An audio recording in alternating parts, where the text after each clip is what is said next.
And now, because I do realize there were no long lines of people lining up to get a picture with me, I will introduce our U.S. Senator Scott Brown to say a few words. Thank you, Scott.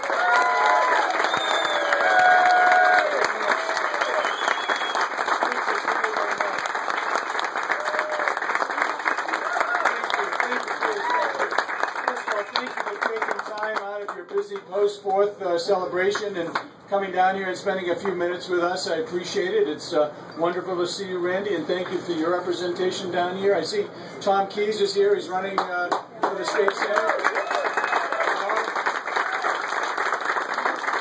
I know there's a lot of local selectmen and other officials here. Thank you all for that service. Being a former selectman, I remember like it was yesterday what that was like, and it was a very, very rewarding time in my life. And I want to just thank our business owners here in the plaza for allowing us to kind of disrupt things for a few minutes. Listen, for those of you who know nothing about me, I just want to say I saw somebody had a couple of books here to sign. My mom and dad were married and divorced 4 times each. And right now, I know it's funny if it wasn't so tragic. But it's right now, Dad's happily married and Mom's happily divorced, and that's a good thing. And I lived in 17 houses by the time I was 18. And I remember, like it was yesterday, when my mom was working 2 or 3 jobs to help put a roof over my sister and my head. And I remember her getting a little bit of assistance when she needed it. There wasn't a lifelong entitlement. It was something that was there as a safety net.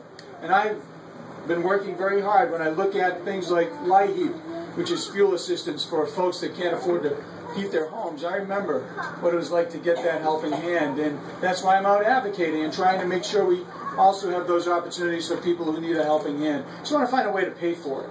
Because right now, trust me, the federal government is not a good steward of your money. They are very, very wasteful, and I'll tell you what, it's been an eye-opening experience. Senator Carper and I just had a hearing the other day where Medicaid, we spent 101. You spent 101 of your million of your tax dollars to collect around $20 million. So a loss of $81 million. And when we had the hearing, we were talking and grilling them on, like, why? What have you done? Have you tried to correct this problem? So, well, we just fired the subcontractors that were collecting the money. I said, well, it's only been 5 years.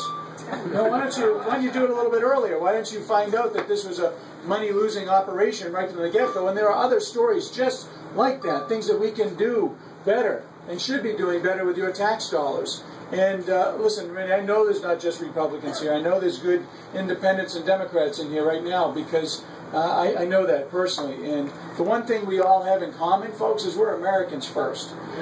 Americans first.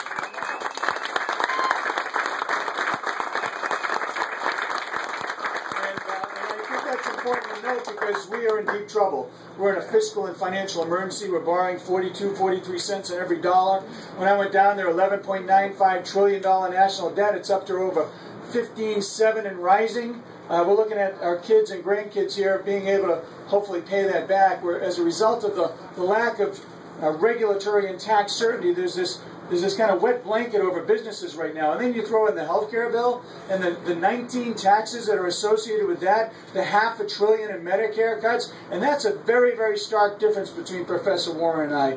I want to repeal it because it's not good for Massachusetts. It's an economic issue. It's a jobs killer, and she's a jobs destroyer by wanting to have 18 to 19 new taxes going into effect, the $500 billion of Medicare cuts for our seniors, and then taking it a step further and actually pushing for a single payer, almost Western European type of government rationing program. It's unbelievable, and it dramatically affects each and every one of you in this room. So I'm going to do what I can once again, and even though the Supreme Court obviously made their position known, you have the final say on November 6th once again to send a bill.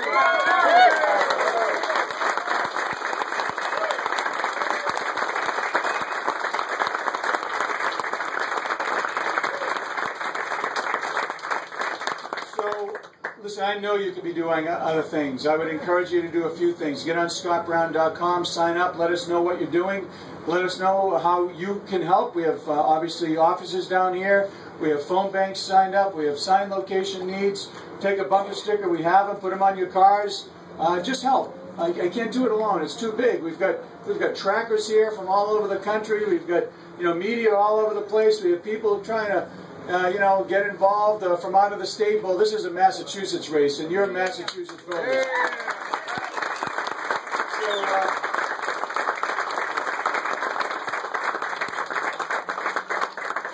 You're going to make the decision, not the outside groups, not the outside money, not the outside interest groups. You are going to get out on November 6th and make a very, very powerful statement to let them know that you want an independent voter and thinker down there. You want someone who's the second most bipartisan senator down there, solving problems, looking at our economic needs, moving our country forward. You don't want a rock thrower, a self-proclaimed rock thrower, someone who wants to leave blood and teeth on the floor. You want somebody like me who's been down there, working across the aisle, pushing our country forward. Because imagine if there were 100 rock throwers down there. We'd be in the same position we're in right now. People just banging heads and not going out and getting things done, because we're in deep trouble, folks. And we need to work together right now in this moment in time to get our country moving forward. And that's what I'm going to do. That's what I'm doing now. That's what I'm going to do again. And I can't do it alone. It's just too big.